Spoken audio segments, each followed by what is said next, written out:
Begin at the begin. We try to end before the end, but that rarely happens. Ben accuses me of ending after the end. That is not hack. Ending after the end. That's so poetical. I like to offer multiple endings. Okay, yeah. Like I like an open ending. There you go. End on a dot, dot, dot. You know, Peter Bogdanovich always said, start with a snap and end with a bang. Okay. Or maybe he said, start with a bang and end with a snap. Okay. Probably said something about ascots, which is all he ever seemed to wear. It's true. It's true. But we're not here to talk about Peter Bogdanovich. No, we are joined today. Who are we joined today by, Ben? We are joined today with Hisko Hulsing. Hisko Hulsing, ladies and gentlemen. On your left. You're listening to Doc Walks with Ben and Keith.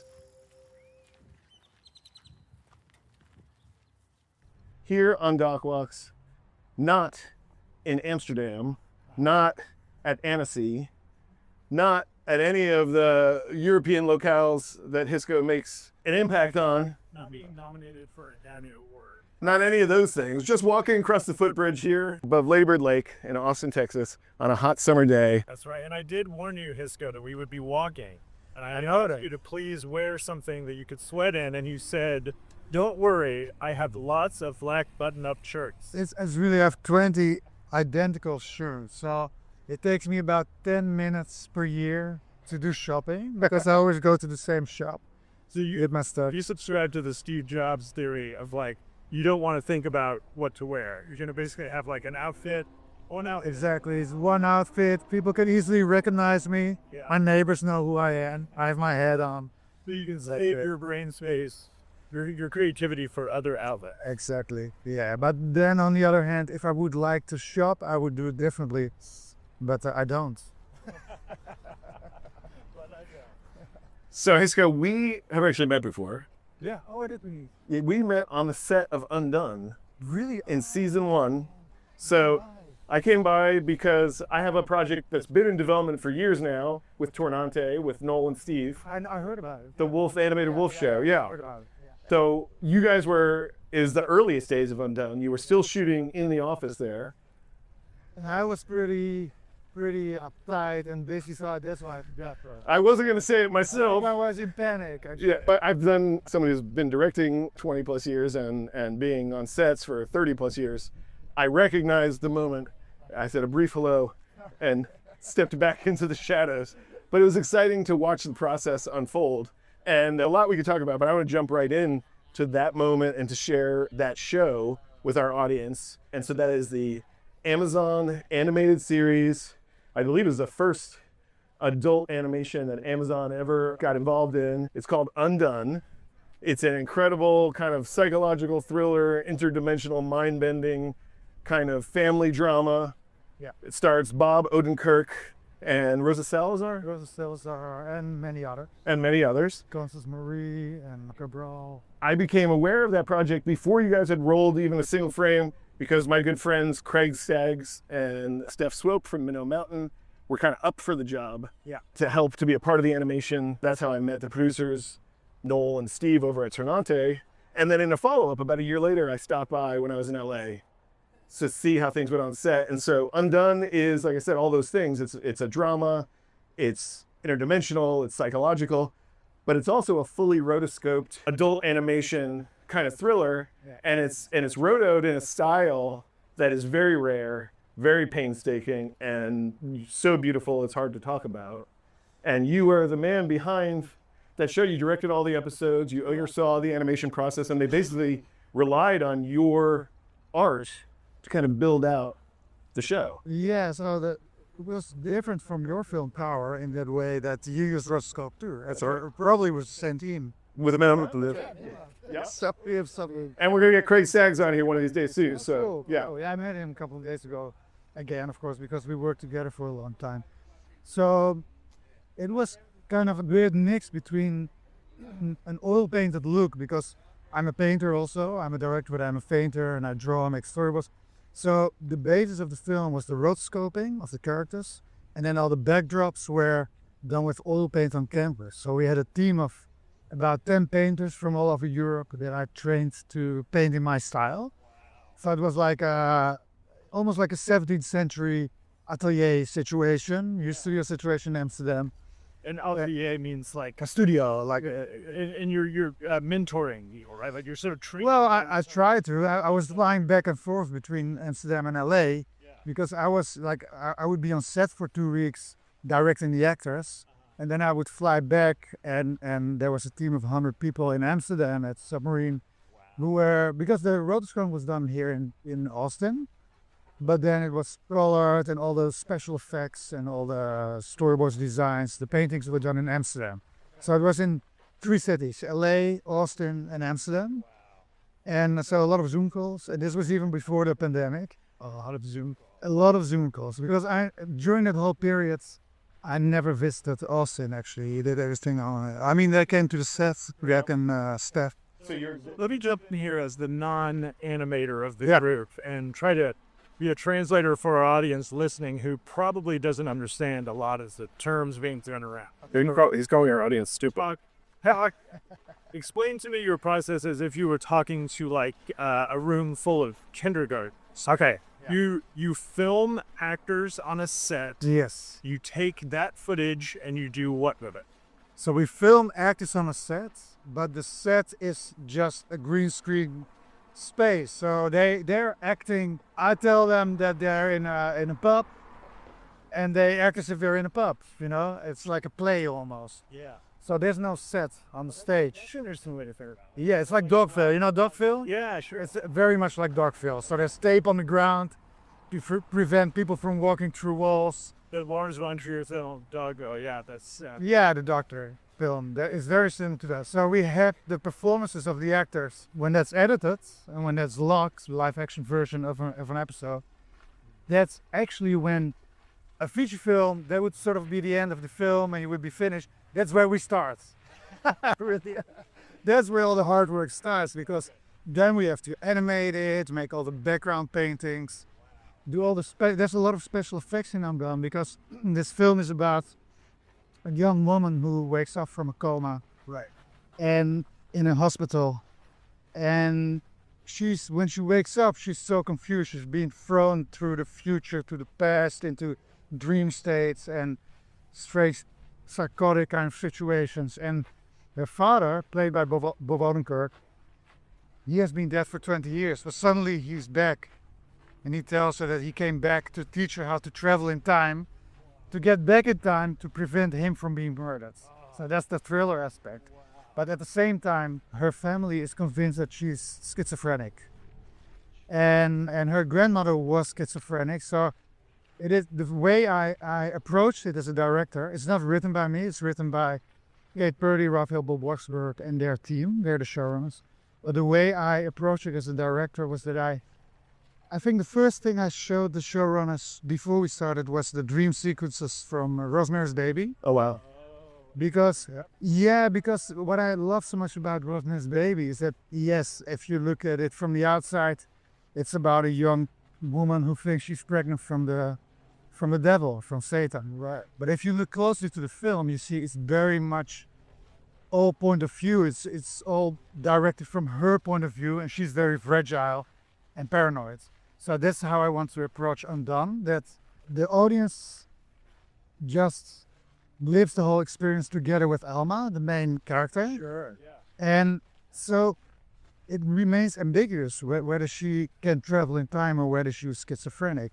And it remains ambiguous throughout the whole show. And that's what makes it so interesting for me as a director. Using that style of animation allows you to do things like getting into the character's subconscious. Exactly. Avalon kind. Yes. Things that would be much harder to do where you're doing them practically. Well, the thing is, because it's animated, but it's also, I mean, the actors really look like themselves. So we maintain all the micro expressions, all the great parts of the acting are in there. But because it's animated, it's always kind of unclear whether what we're seeing is real or not. It's very unreliable, you know, so it's almost like a psychotic experience, because you're looking at things and you're like, did I actually see this tree? Or no, suddenly it's not there anymore. You know what I mean? It's very dreamlike and very psychotic. I would. That was the word I was about to throw into the mix right there, is dreamlike. Yeah, dreamlike. And I have to say, like, for me, I became aware of this style of animation, I think like a lot of people, in 1999 when Richard Linklater released Waking Life. Yeah. And that is kind of the first modern feature film made in a full roto process, really since the 1920s or 30s. Yeah. And in that film, he literally kind of jumps from character to character, almost like a spiritual sequel to Slacker, but living in a world of dreams. People talking about dreams, people living their dreams, watching reality kind of dissipate or dissolve or break apart in front of your eyes. Yeah, like how we're into the end scene where the main character just flows. Just off. exactly. Yeah. Exactly. And so that sense of a dreamlike quality is fascinating to me, because I made a film 15 years ago with rotoscope animation, and it was just short segments of it. It was about blind teenagers. So a verite documentary about 4 blind teens. They all had sight and lost it during their teenage years. And I was trying to figure out a way to connect for an audience with the sense of losing your vision. Yeah. And in a little bit of the research I was doing for the film, what I learned is that visual perception, the way your brain takes in the information that your eyes are giving it and makes sense of it, decodes all this information, these billions and billions of whatever brain pixels you're getting. Yeah. It's the same part of the brain that processes dreams. And that's why dreams are so incredibly visual, even though, your eyes play no role in the dreams. It's like your brain is feeding itself this kind of visual language. And so the idea of creating a whole world, actually. I mean, that's how I would.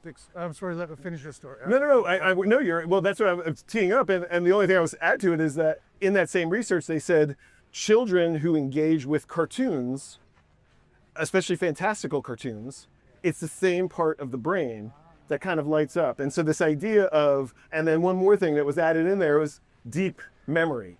Yeah. Like the deepest memories that we have that have a visual element to it, right? It's the same part of your brain that is unlocked and that is firing up when you do brain scans. Yeah. So whether it's animation, cartoon relationship for a child, it's memory, it's visual relationship to the world, or it's dreams. Like they all speak this kind of the same language. Okay. And you capture that language, I think, kind of across all of those. Your show Undone is about these deep memories, right? Yeah. And it's about questioning what's real and what isn't, like a dream. Yeah. Well, for me, it started way earlier when I'm from Amsterdam, and I started smoking weed at age 12. Okay. Marijuana, which is way too early. And then when we were about, It's very young. Yeah. What is that like? it's very common. It is, especially first grade of the high school. We have a different system, but anyhow, 12 is very young. And then when I was about 15, we had a plantage with 30 huge plants at tops like this, our unlimited supply. And that's where everything went wrong. So at that time, I didn't go, because the only classes I went to were philosophy and drawing, because that's what I like. And that's what I ended up doing, philosophy and drawing. That's exactly what you do. Yeah, but I was so stoned that I started working with oral paint that I think I was on the edge of psychosis. So I had kind of these delusions where I was hallucinating or sort of perceived the world in an oil painted manner or something. And I just kept on doing that throughout my whole career, What's so interesting about that is I rewatched about the first hour of Montage of Heck in preparation for our walk today. Yeah.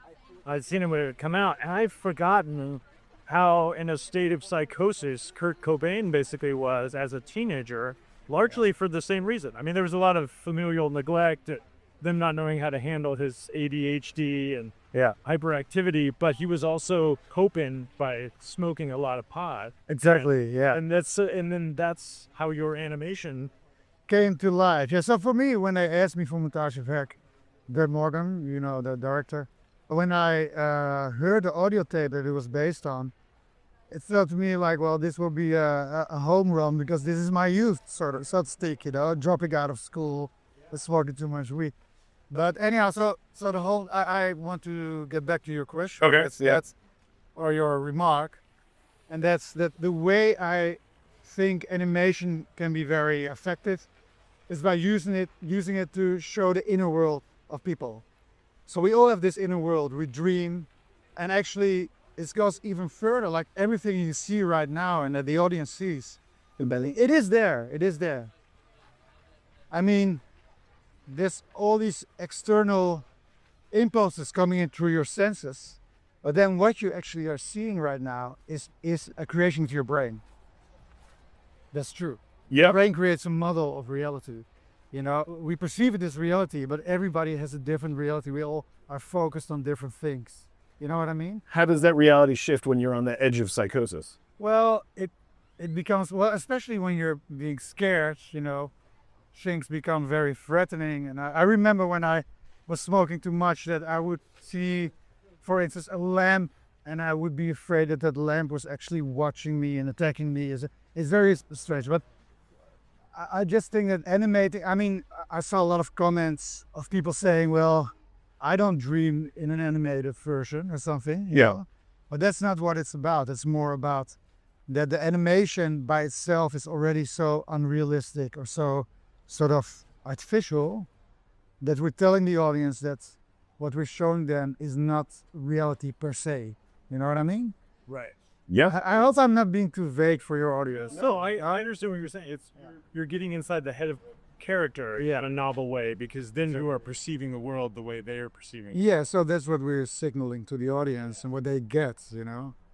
The idea of capturing the inner life of these characters as a director working on a scripted series, right, with Bob Odenkirk, with Rosa and these other actors, are you collaborating at all with them? Are you inviting them into the process of kind of letting that inner life of their characters? Because that's what an actor does, right? Yeah. An actor takes the written word, the actions that are written, the dialogue that's written, but they add, or at least consult on and provide intent and behavior, right? So like when you're taking that intent and you're stretching it and breaking it open, you're taking that behavior and you're twisting it through these dreamlike moments. Are you talking to the actors as a director and kind of involving them?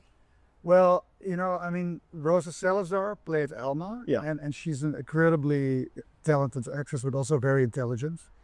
And in a show like Undone, I was the director of all the episodes and the production designer.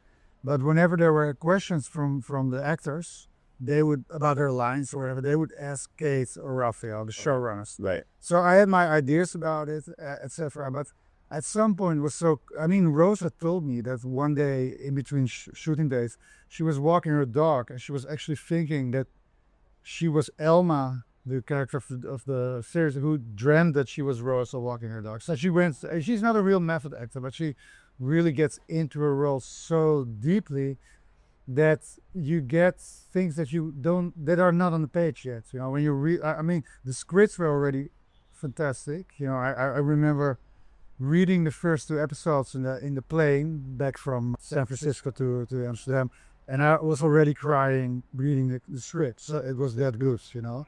Then I storyboarded it together with my team, and then when the actors do their take on it, it completely changes everything, because something might look sad and then suddenly become cynical, or the other way around. You know, they and actors like Rosa, they have this huge palette, is that the right word? Palette of possibilities. So they can do the same take in 10 different ways, and the meaning changes all the time. And then you can choose in editing, of course. Yeah. Acting is I'm completely, like this week, I was also working with Sasha Peterson, a great actress who was also in Inherent Vice and Paul Thomas Emerson. And I'm so intimidated by actors. Really? Yeah, because, you know, I'm a painter and I use my tools. I have my brush, I have my canvas, I have my paint. Right. And I do certain different things. But their tools are their body, their mind, and their soul. Yes. And that's something I still don't really understand, how they're able to do that. It makes them a bit weird, because you never know if they're being genuine. Wait, if you can do anything, then how do I know that this is... Exactly. I remember Rosa, she was, like in the first couple of days of the shoot of Undone, there was one scene where she was crying at exactly the same spot in the shot. But she was also, the first time I saw her, she was hugging me. Oh, I love your work. She knew my work because her ex-boyfriend was a famous animator. And then I thought, well, she can cry whenever she wants. I mean, imagine her to be your girlfriend. birthday, you'll get into trouble. I could yeah, so. Rosa Salazar, of course, from Alita Battle Angel, is one of her, had a lot of great roles, and she's a very physical actor. Yes. So I love to hear that, like you describing that she's an emotional actor and she's, potentially untrustworthy as a partner. I don't know. Can't speak to that. I know about that. Well, your backstory is so interesting to me in that you started painting. Well, I didn't start painting. I was doing it when I started on Art Academy. I had animation as an extra course. And this is in Rotterdam. There was a real yeah, exactly. So I could just, what I like, I'm not even that much of an animation fan, to be honest. I like feature films more. Like my favorite film, The Tenant from Ron Polanski, I saw it 26 times. Okay. Times. So I'm that kind of, it's which film? The Tenant from Ron Polanski. But look at there, so 26 times. That's the kind of films I really love. Never seen it. Yeah, I'm a fan of Knife in the Water and Rosemary's Baby, of course, in Chinatown, but I don't know The Tenant. Oh, The Tenant, you should see it. He plays the main character, actually. Oh. And it's located in Paris. It's an incredible film. Okay. But anyhow, I've never been that much into animation, but what I love so much about animation is that I have a very broad interest. I also compose music for some of my films. Read that, yeah. You composed an 18-piece work. Yeah, the score. Yeah, 18-piece work. Yeah, for 2 different films. So I can sort of use animation as a container for all my interests. And then when I was asked to be undone, it was actually my proposal to do it as slot scoping, because I thought that, first of all, I can work with great actors in Los Angeles, with great writers, great actors. That's really a dream come true, come true. And the other reason was that if we would use the rotoscoping, we would create this blurry line between reality and dream, which really worked out well. Which works well with the story. Yes, with the story. So it was a great Fisher. Will you tell us the story of how you went from basically working solo, getting a cold email from Brett Morgen, and how Montage of Heck came about? Yeah, so I made some short films. One of them was called JUNKYARD, and that was a film I worked on for 6 years. And there was one other animator, but I did 90% of all the animation myself.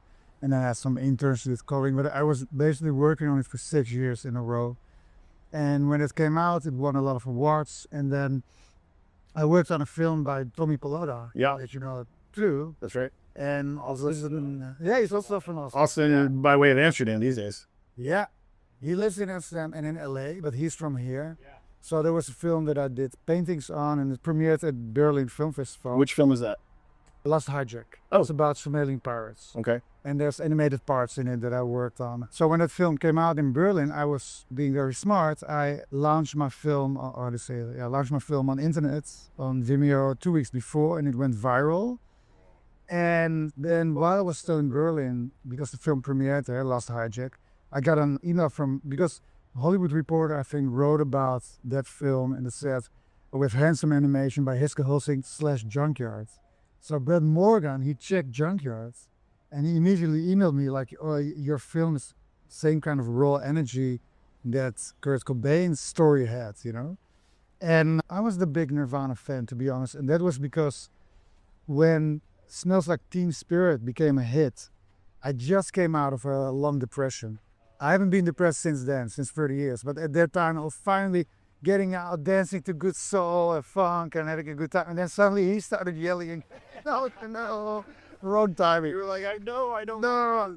Yeah, I know that thing. I've passed that, Yeah, so he contacted me. He said, well, we have 10 minutes of audio from Kurt Cobain, but we don't have images. And I love JUNKYARD, and I would love to cooperate on visualizing those parts for Montage of Heck, the first authorized film by Kurt Cobain. Yeah. And so Brett Morgen, of course, is a documentary hero, especially at the overlap of documentary and animation. Yeah. For me, I've had a chance to hang out with Brett a few times, and he's one of the inspirations for me in even using animation in documentary. Of course, he made Kid Stays in the Picture, the Bob Evans, which was, maybe the first almost fully animated doc that I had ever seen. A flat kind of 2D, After Effects slide around sort of styled animation. He followed that up with Chicago 10, which is kind of a play on Roto. To your film. It's a little bit of a play on Roto. I think it was a film that helped inspire when I was getting started on Tower and trying to kind of convince people that you could do this in animation, and that it was still a documentary if you took people's words and put actors into the scene and animated the actors, as long as all the words came from the original people. So that's Chicago 10. So it's not like outlandish for someone like Brett to reach out to you. No. But the style of animation that you employ in Montage of Heck, I think pushes far beyond what Brett had played with up until that point. Yeah. What kind of relationship did you have with him as far as developing the look and the feel of that? Well, I was based in Amsterdam and he was based in LA, so we never met in person when I started. And he's a fantastic director, but he didn't really understand my process. So when I started out, I got into a lot of stress because I was, his producer kept on telling me every day, when are you finishing your first minute? But that's not how I work. You work with, first you shoot it with live action, and I had all these, we made all these heads in ZBrush. I made them in clay before to replace the actors' heads. So I made Kurt Cobain, ZBrush. There's a process where the first things that you show a director look like shit. But he got very nervous. Yeah, sure. Yeah, he was very nervous that this is not the film that I want from him, because he didn't understand that first phase always looks shitty in animation. So I tried to explain it to him, but I also made another big mistake, and he made a mistake too. He thought I was some kind of producer, Red Hall Studio. I'm not. I'm a struggling artist, well, basically. So solo in your like home studio. Yeah. No, he gave me money, and I thought, well, I never, because when you make short films, the producers are in there when they raise the money and when the film is finished, but in between you're doing most of the work yourself. Yes. But now I had to squeeze 10 minutes of animation in 4 months. Wow. While it took me 6 years to make 18 minutes of animation. So I just hired a lot of people, and in the first 2 weeks, I thought that I was a genius. I thought, wow, this is amazing. I can completely plan it and remember who's doing what. And at the same time, I was making 60 oil paintings. Doing all the layouts, doing all the storyboards, shooting the actors, filming it, etc. And after 2 weeks, it turned out to be a house of cards that completely fell down. I thought I was getting a heart attack. Really, it was dead, horrible. The Edge of Psychosis. Yeah. Yeah. Well, because there was no way. The name of the episode. If you haven't picked up on, Well, there's no way you can do all the creative work and do all the planning, etc., etc. It's not possible, and then be pushed all the time. So then a Dutch production company called Illuster, they stepped in and they helped me out, and Brett remained skeptical about what I was doing. But then after 2 months, I got a call from him, and I always got a little bit nervous because he was not really happy until that moment. Yeah. And he called me and said, yeah, we just had an audience test screening with about 100 people. We told them that they should not comment on the animation because it's not finished yet. And nonetheless, most of the people said it was their favorite part. oh, And Courtney Love really loves your animation. And President Cobain, the daughter of Kurt Cobain, really. So suddenly I get, was a Dutch expression, he puts a lot of feathers in my ass for a whole hour long. That's a Dutch expression. And after that, he trusted me. And then when we met in Sundance at the premiere, he told me that the animation really elevated his film and turned it into a Rolls Royce. without a doubt. Yes, without quite. I mean, Without a doubt. I mentioned I'm rewatching it, and I hadn't seen it since it originally came out. And the scene that stuck with me is the scene where he describes his first sexual experience, and that's an animated portion of the film. Yeah. And I think it stuck with me because there's so many emotions happening in that animated sequence. Yeah. You feel his alienation, you feel his disgust, his sort of like his emotional shift. But also his disgust what's happening before when they visit the girl and they're harassing her. His friends are harassing her, and he's not really taking part in it. He's sort of watching it. And there's a lot of different emotions in that whole scene, I would say. Yeah. Captured it really brilliantly, and it's such a key part of kind of unlocking who he was as a person. Yeah. Well, it was based on, of course, the voiceover that you hear. Well, it comes actually from a cassette tape that he recorded when he was 20 years old. So it's even before he got famous. He just made these the collages and the sound collages, and he wrote stories that were partly true, partly untrue. And he called that tape Montage. The tape was called Montage of Heck. Well, Heck is another word for hell, I found out. But Montage of Heck, that's the name of the tape, and that became the name of the film. The thing that happened then was that a lot of people, when the film came out, I thought it was a very good film actually. I remember going to the soundstage at Warner Brothers where Brett Morgen was doing the final mix of the film. And I was really emotional because I worked so hard, and it started with a huge Universal Pictures logo, and I was, hey, I'm here in the Warner Brothers. And then the film was really good, but Brett Morgen took a very bold decision that I appreciate very much. So it ends with this last live performance of Kurt Cobain at Saturday at the MTV, where he says so Unplugged, maybe? unplugged, yeah. My girl, yeah, don't let them go on, yeah. And then suddenly it cuts to black, out of nowhere. And then you see that the text that Kurt Cobain committed suicide.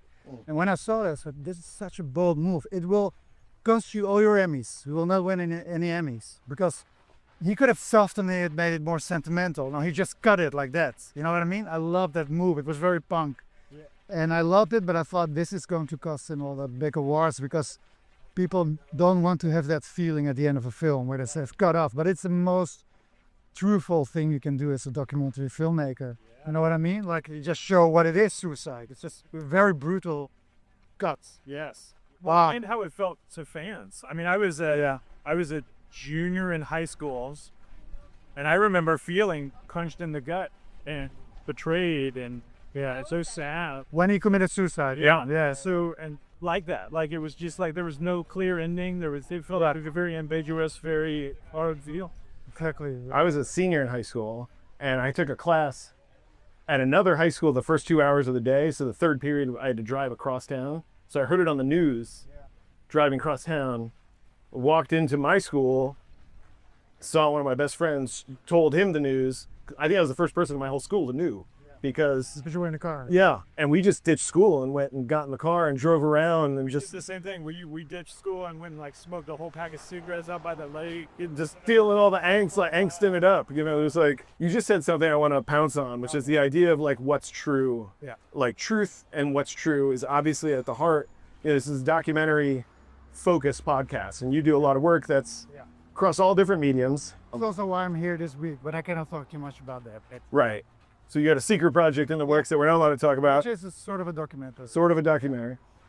Where do you see, well, for you, what's the difference between presenting on screen or through art? What's true and what's true? Well, you're a documentary filmmaker, so you know that whatever you do, you're creating your own vision, of course, of what's true and what's not true. Yeah. You know? I mean, that's true. And I'm not a documentary filmmaker in the sense that I ever made a real documentary. I did animation for documentary, so I was also another one who made the decision to do that. But I think the way we talked about it with Brett Morgen from Montage of Heck is that what is the emotional truth of what we're telling? That's a very important thing. So for instance, the stories that Kurt Cobain told in those states are made up partly. So we were attacked later on the internet and everywhere. People saying, well, that's not what happened. Kurt Cobain was not sleeping under a bridge, etc., etc. But if you look carefully in how we animated it and how we did it, we are countering what he's saying. So for instance, he's saying like, yeah, and I went to the train rails and there was a train coming. I lay on the rails with a piece of cement on my chest. We're not showing that. We're showing him sitting next to the trail. You know what I mean? Funny. So we were. I noticed that. Yeah. Last night when I watched, I was like, wait, no, he said the blocks are on his chest. It's not there. Sitting next to the block. Exactly. So it was mostly Brett Morgen being smart about it, and parts of the audience not being smart enough to notice it. You know what I mean? But so that it was more about the emotional truth of what we were telling. And also, of course, I think, I don't know if this is an answer to your question, but like getting to the core of what's going on. You can do that with animation, like make kind of a summarization of the essence of what's going on. And of course, with animation, it's a bit tricky because people know that that it's artificial by nature. It's being made by people. It was not there at the core. So you're taking a risk, I think, when you take animation or use animation, but it can enhance the power of the film. So for instance, one of my favorite examples is Waltz with Bashir. Yes. Oh yes. So that film works as an animated film because it is actually about the memories of a veteran who lives in Israel and fought these wars. So it's about trying, and you go back in his dreams to find out what actually happened. And then the film ends with real images of what happened in Shatila and what's it? The place where all the people were killed. Oh, it's Yeah. Well, if you see, you suddenly see the real footage and it hits you like a hammer because you've been looking at this internal world and suddenly you see the reality and it makes the reality look even harsher than when you see it on the news. That's the other thing. We see so many horrible pictures coming out of war zones all over the world, and we sort of get numb to it. You have to, because you cannot sit in a corner every day and cry about what's going on in the world. So you get numb to it, and I think animation is a way to create a new window on that reality and make people sort of look at it with fresh eyes. That's how I see how animation can help in telling a story and showing people another way to look at things that they got accustomed to reacting in a certain way. That would be my. It's disarming. Is it? Yeah. That's the word that always kind of comes to mind when I think about animation. And I want to push back on one thing you said, only because you said it's a risk, because it's got automatically people see that it's artificial. But I think that that's one of the great strengths of using animation and documentary, is that it admits from frame one that this is all perspective, right? This is all a subjective viewpoint expressed by either a singular mind or a team of collaborators, a little bit of both usually. You get to present a point of view. Yeah. Which in documentary, like, there's a lot of purists that'll tell you that's not what documentary is about, and yet we all know that it's impossible to pull a camera out in a situation and to put footage into an edit program and to project within a rectangular screen at the end and not have made, a million choices. I think that's subjective. The magic about editing. And I love editing, and sometimes like even cutting out 5 frames changes the meaning of what you tell. That's right. So we all know that the editing is storytelling and filling it in and creating perspective. So I see what you mean. And then so when you use animation, you're just being more honest about it. I think it is more honest. I really do. Says the two animators. Yeah. Well, honesty in documentary, honesty in art is up for debate in lots of ways, right? You have a new film, Danse Macabre. Yeah. It just premiered at Annecy in France. Annecy, if you don't know, is maybe the world's greatest animation festival. It's the largest animation festival in the world. It's like by far. So all the big studios come there, DreamWorks, Disney, Pixar, every country has a booth there. And there's the festival and there's the market. And it's really the place where I thought I would have to premiere my film, like I did with my previous films. And this time I was wrong, I think. But well, so I know there's been some controversy. Can we talk about that? Yeah, sure. Well, let's get a quick summary on Danse Macabre. Okay. Before we get into the controversy. And we'll let you guys judge how you feel about this once Hisko shares his experience. But let's talk about Danse Macabre. What is it? How many years did this one take? Yeah. And kind of what's the central nugget? Yeah, walk us through the process. Yeah. Because I read about this, and that is fascinating, how difficult this was to make. Okay, so I started 11 years ago on this film. It's just a 4.5-minute film. It's based on the second part of the 10th Symphony by Dmitri Shostakovich, a composer who lived under the terror of Stalin during the USSR, how do you call it? Soviet Union. End times. And that film inspired me to make this film because I saw a rise of fascism in Russia and this sort of new wave of, trying to make Russia great again, to restore their empire. It was what Putin was pushing. And then, of course, those thoughts went overseas and we had Trump here with Make America Great Again. It's kind of copy-paste and all the populist movements in Europe were doing the same thing, like let's stick to our national identity and get the foreigners out and that kind of stuff. So the film is not really about that, but it was inspired that idea that in order to get all the people go your way in this kind of fascist way of thinking, you have to rehabilitate a lot of old war war criminals and people like Stalin. I mean, suddenly he was rehabilitated in Russia, etc. So my film is about the resurrection of fascism, the resurrection of militarism, and about the absurdity of war. But it's an animated film, completely based on that music from Shostakovich, in the way that music was used in Fantasia by Disney. So it's no sound effects, no dialogues, just music and images. And it's a very, I would say, epic and apocalyptic nightmare. That's what it is. It's a nightmare about war. Okay. I didn't intend it to show the reality of war. It was about the fears of these apocalyptic movements that are going on right now. What little bit I saw was like skeletons and jackboots. And not at all photorealistic. No, it's all painted. So the thing is, I started 11 years ago. I made 79 huge oil paintings. 79. Every shot is based on an oil painting.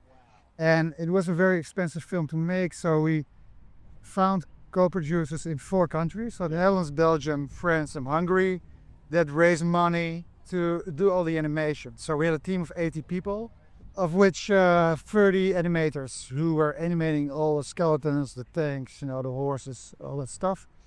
And when I started out doing animation 30 years ago, this was before Windows 95 even. So I worked on 35mm film on a rostrum stand with cells.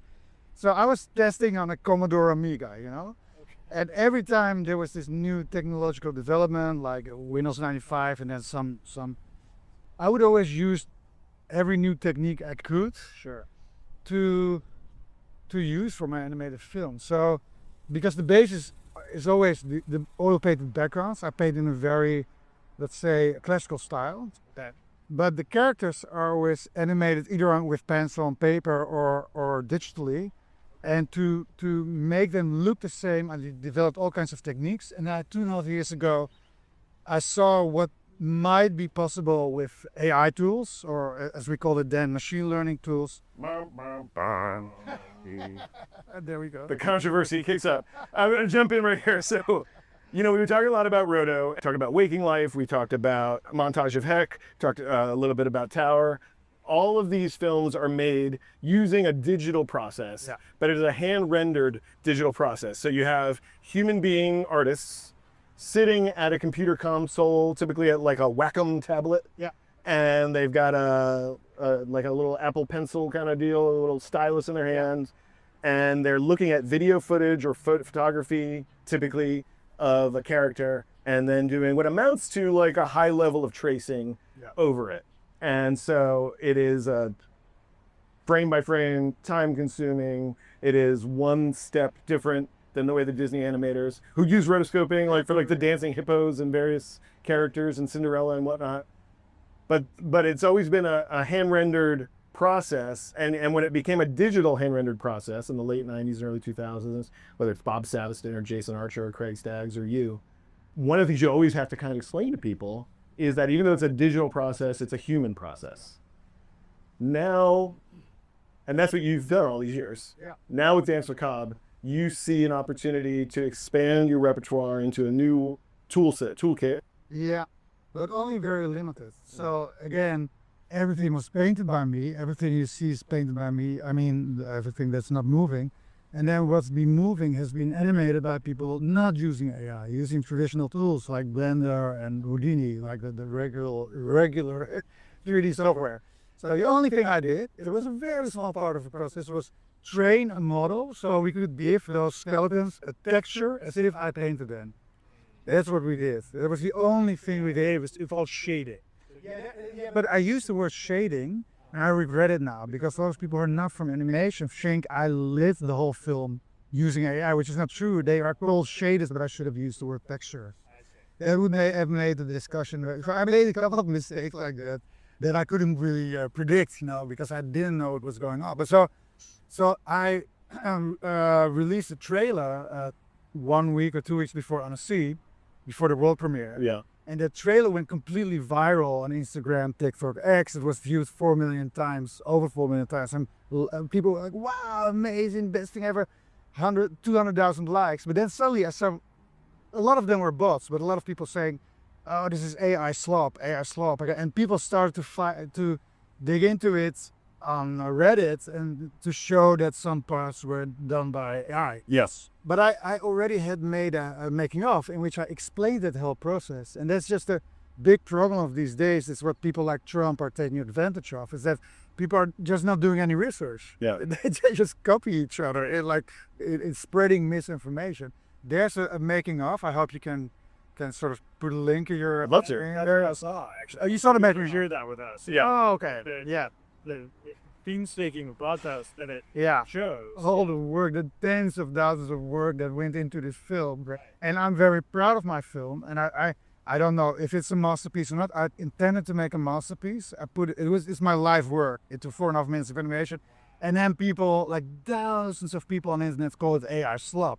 That's And the horrible thing about it is that I was just on the verge of a shift, because I just read today that some executive from Netflix just announced that in 300 of their productions they used AI tools. 300. I was just one of the first to admit it, because I have nothing to hide. We trained the model on my own paintings, and we used it for a little part of the process. So what happened? Yeah, so I want to just interpret that really quick, because I know you're used to talking about it, but I haven't just like... Sorry, and I'm very passionate about it. Yeah, well, I want to just translate it a little bit for our audience. Yeah, of course. So you premiere the film. There's some controversy. There was a planned protest. So people were already you have to see it like this. There's this huge room. Have you been in Annecy? no. Okay, so My film played there, but I didn't go. oh, you should do it. There's this huge room with 1,000 people in it, an audience of 1,000 people. And even before my film premiered there, people were handing out anti-AI stickers outside or outdoors. When my film started, my film was the last film in the block, about 100 or 200 people started walking out. And I was like, what's going on? I don't understand it. And some people were booing before the film started, And then when the film ended, there was this huge group outside. They started booing, and there was this woman, and she was shouting, "This is the end of art! Fuck you! And shame on you for using AI, taking our jobs." So I stood up and I said, "Listen, I didn't take any jobs. 80 people worked on this." She was screaming this while the end credits were going on. It was crazy, But nobody heard it because there were boos so loud. People worked on it in the credits. You could see it while she was shouting, But people couldn't hear me because they were booing me. And then I don't know if it was a mistake, but my name was announced by the announcer. I got up, they started booing again, and I said, "Thank you and fuck you." And maybe this middle finger here, I will put a frame on it someday. Almost. Oh well, we have to be more. Yeah. No, I don't want to look too aggressive but it was just like, if they're booing me, I'm booing back with my nail thing. I wouldn't do this normally. Somebody should cut it out. I feel like I want to stick up for you a little bit because of what I understand. And again, as the non-animator in the group, it feels very small where you did in terms of Yeah. And actually, a guest friend of mine, a guest friend of ours that we had on recently, Isaac Gale, did a similar process where he took a lot of archival images of his documentary subject, created his own internal private Morage equation. I put it in as a Model. He created a model based on only an archive of that character. They call it Laura. Yeah, but he, as a filmmaker who had been making this film for almost 10 years, had acquired of this archive. Some of it was this footage, some of it was what he had acquired from the estate of the artist. And he created this animated sequence using an AI model that was totally private. It didn't scrape anything. It was, Well, that's not completely true, but sort of. Am I correct in understanding that that was similar to your process? Well, I think it is similar, definitely, but I think the only thing that the protesters, they do have a point somewhere hidden. That's that, but they just don't know enough about the subject to know what they're talking about. All the AI that's now being implemented, all stages of society, in Google, Meta, it's all being trained on scraped data from the internet. Everything, there's no exception. So I was using a program called Stable Diffusion as one of the many programs that is known to do that. But the thing is, so there should be there should be new laws to compensate the people whose data got stolen. But I'm not in charge of that. I don't know what went in there. I cannot know that. Do you see what I mean? So I trained the model on my own paintings, but the reason why that whole model can work is because of billions of data be scraped from the internet. That's just a fact. My proposal would be, if I would be a lawmaker, there's no way you can hold me accountable because I didn't steal anything from anyone. I didn't copy somebody's style. If I would copy, let's say, if I would make a copy of Snoopy, I could be sued. Right. If I would have used AI or not. But what I think should happen is that AI companies like OpenAI, all the other ones, should be forced to create funds to support artists and everyone who feels that they've been stolen from, because there's no other way you can do it. But I would fight for that. I would fight for copyright. But I don't want to be the target of the discussion because I'm just an artist creating my own style with my own painting. So in that way, it's very similar to what your friend. It's an impossible situation that we face right now to kind of like know where to stand because it's the sands are shifting so quickly, right? Yeah. To me, I always break it down between a question of generative AI and AI tools. And so, and this is a very naive perspective, so feel free to push back. Generative AI to me is AI that is scraping style, technique, texture, the communication of visual language that has existed since the dawn of man, from literal cave drawings and etchings to, the most modern, digital styles. And it's making every one of those styles available to somebody without the skill or the expertise or the experience to know to tap into those. AI tools are cutting out steps in the process that are allowing the creative mind who's seeing the vision they want to get to the end, get there a little faster, a little more economical, a little more efficient. Well, I want to please. say on that because that's the other thing. It was not, I didn't do it for economical reasons. Actually, it added a lot of complexity to my process. A very hateful, I hated the AI part. I fucking hate it. It's so fucking hard. I think I should get a medal. Me and my partner should get a medal for what we did because it's so fucking hard. There was no economical motive at all because we could have used what we call shaders, texturing in the 3D programs. And then it wouldn't have looked as good as I wanted, So that's the other thing. So I see what you. So what was the upside? If it wasn't economical, what was it? Well, they didn't know. They just thought, I think my mother said it the best. My mother's always right. She said, if you look at the trailer, it looks so fucking amazing that people are like, this cannot be done by human beings. But she's my mother, of course. She's a little biased. A little biased. No, she has a point though, because it is very epic, and it feels like, and now people are so used that they put in some prompts and then something comes out. And if they would really know what they were talking about, they knew that would be absolutely impossible. So, but I see your distinction is very right. It's the difference between like copying somebody's style using those tools or using the tools as a tool as part of your pipeline. And I'm planning to keep on doing it actually because the tools are so fucking amazing. Well, that's the thing. I think we're all doing it all the time. I think we're doing it even people don't even realize they're doing it. Like AI tools, that is. If you are going on to, I've talked about this before on the podcast. I had a project where we had to scan a bunch of documents and put them into Google Drive just for organizational technique. And in the process of scanning documents and putting in Google Drive, Google Drive said, oh, by the way, would you like a synopsis of what this document is? And we said, oh, okay, sure. Gave us a synopsis. It was pretty accurate. Said, do you want keywords to make it searchable? It's like, well, sure. Now, did that make our lives easier? In a way, it made our lives easier.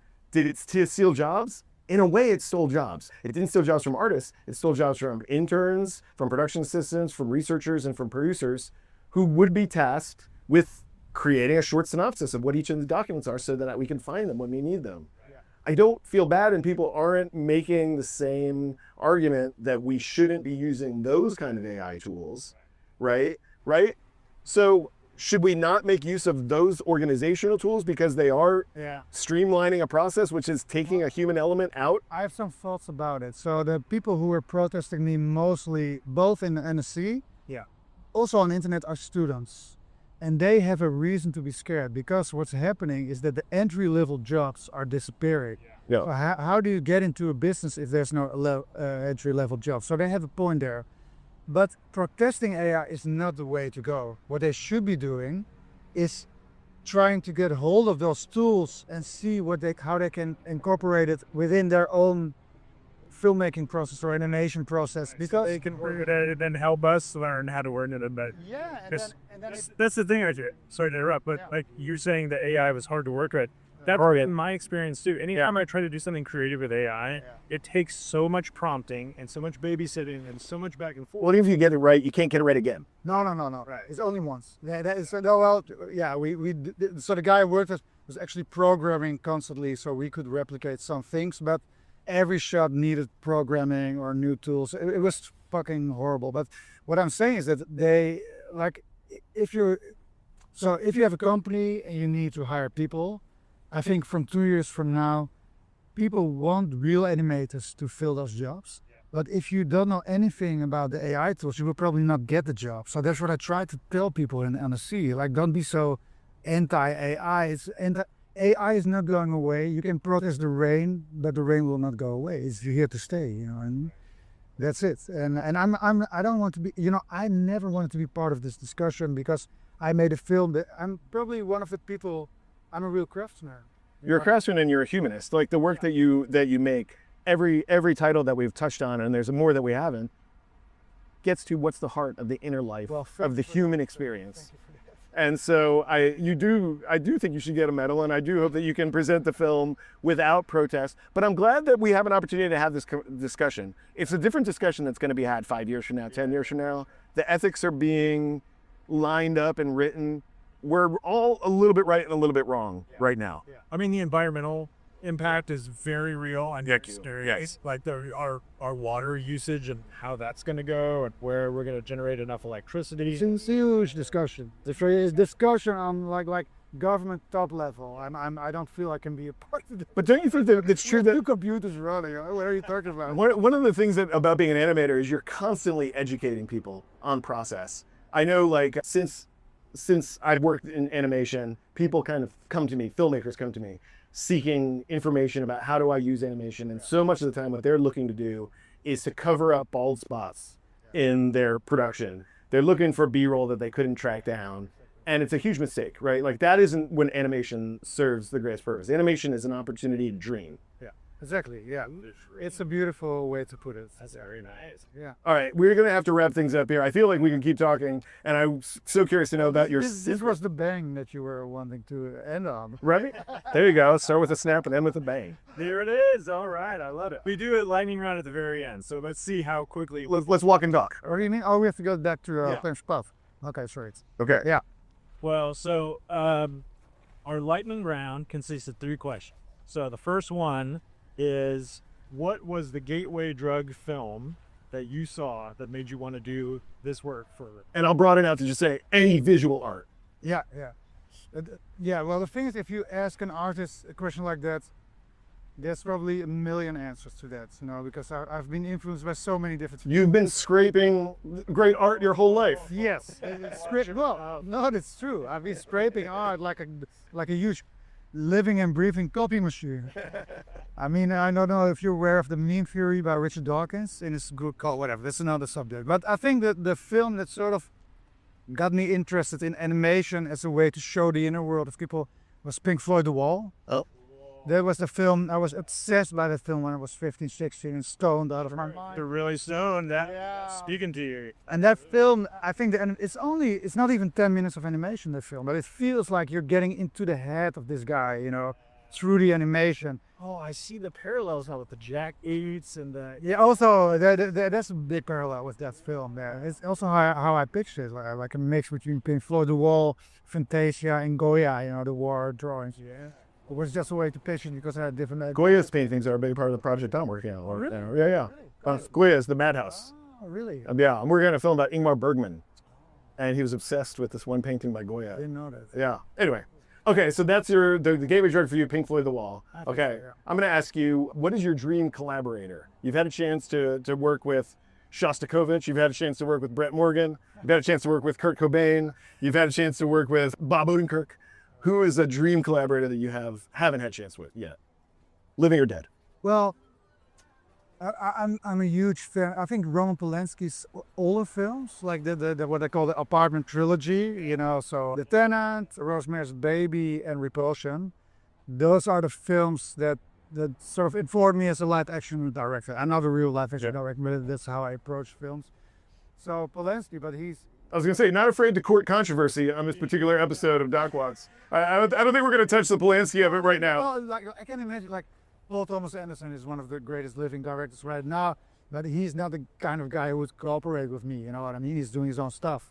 Well, once he sees this, it may change his mind. Yeah, who knows? Who knows? Well, but he's incredible. You know, I'm such a, and also the Sasha Peterson who had just directed for the last 5 days.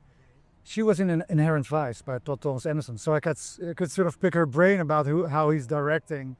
And because the thing is, when I started doing animation, I didn't have any formal film training. I didn't do film academy. Yes. So, and then Boogie Nights came out, which is still one of my favorite films of all times, even though it has all its flaws and everything. It's such a great film. So I started listening and reading interviews by Paul Thomas Anderson. He didn't do a formal education either. Right. And he just said, like, yeah, I listen to the audio commentaries, I read interviews. So I learned that from him, just to watch as many shows as possible, analyze them, read interviews. So I feel, and he's a bit older than I'm, 2 years or something, so I feel akin to him in the way that he's a much better filmmaker, I would say, but just somebody that's also sort of learned it from scratch or by himself. That's cool. But he's so much in control of everything. Oh, it's incredible. He's a master. He's a really Last question. We're hoping for aspiring filmmakers and students and people working in your first films. What advice do you give to those, Chris? My advice would be to, especially in these times now, because we don't know what AI is going to do to our society, to our profession. My advice generally, it depends. You know, if you want to be a studio animator, maybe in Los Angeles you should be specialized in being somebody who rigs or something, or lights. Rigging. I think it's a bad idea. I think because you don't know if rigging is still a profession in 2 years. What I would say is try to widen your horizon as much as possible. Try to learn, study classical arts, study fine arts, study music, study as much as you can. Study film, study animation, because it makes life much richer. I'm not rich in terms of money, but I have a very rich life. I'm never bored. There's no way I can get bored. There's so much to do, you know what I mean? Playing piano, I'm not a good piano player, but I do play piano. I draw, I paint. It makes life rich.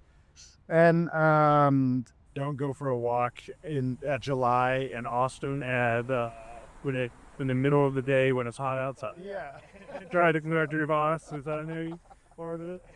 We try to melt people if we can. Just melt them down to the bare essence. Well, this has been fantastic. Thank you so much. Yeah, it was great. Is there anything that you want to talk about that we didn't cover? Like, should we talk about where people can find your work? Where you do next? Let's see. So, no, I would love people to see Danse Macabre, but it is for American audiences. It's not available yet. I would love people to, even if they can watch it somehow, to watch it and give me an honest opinion on IMDb and Letterboxd. You know why? Because this army of anti-AI idiots, they're very similar to the anti-vaxxers. They sort of, how do you call it, bombed reviewed my film, gave it all a half a star without seeing it. You know, it's very horrible. We're going to put the making of Danse Macabre in the show that'd be notes. great. So I hope you guys will track that down. Undone, there's 2 seasons. It's an incredible show. Should have been more. Still up on Amazon. Montage of Heck, and of course, to the great Brett Morgen. We get Brett on the show. Oh, we didn't even talk about Dream of Dust Cats? Thank you. They're on Netflix. Yeah, so sorry. The Sandman. So right. The animated 11 bonus episode of Sandman. It's very beautiful, I think. We did it with part of the team of Undone also. So it's also all painted, everything. It was fantastic. And in a way, it's funny because you don't really have to watch the first 10 episodes. You can, but I mean, you don't need it to watch the 11th. It's a standalone story. Yeah. But the second season starts with being at a cave, going into the cave, and it ends with coming out of the cave. And the whole show is sort of nodding is not the right word, but it plays with the idea of Plato's allegory. Yeah. And then I was working on that season, and I was working on A Dream of Dust Cats, which also takes place in the cave. And suddenly I was like, geez, I'm the caveman. Well, this has been a pleasure, Caveman. Thank you very much. It was nice. Let's go. So glad you're here. Yeah.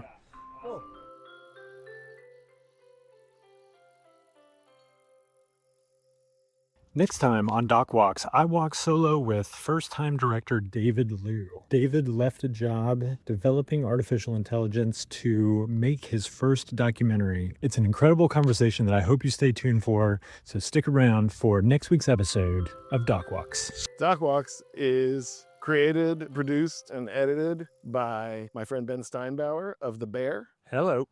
And my friend Keith Maitland of Go Valley. With help from our co-producer Dayton Thompson and editing by Riley Church. Follow us at Doc Walks Pod on YouTube, Instagram, and LinkedIn.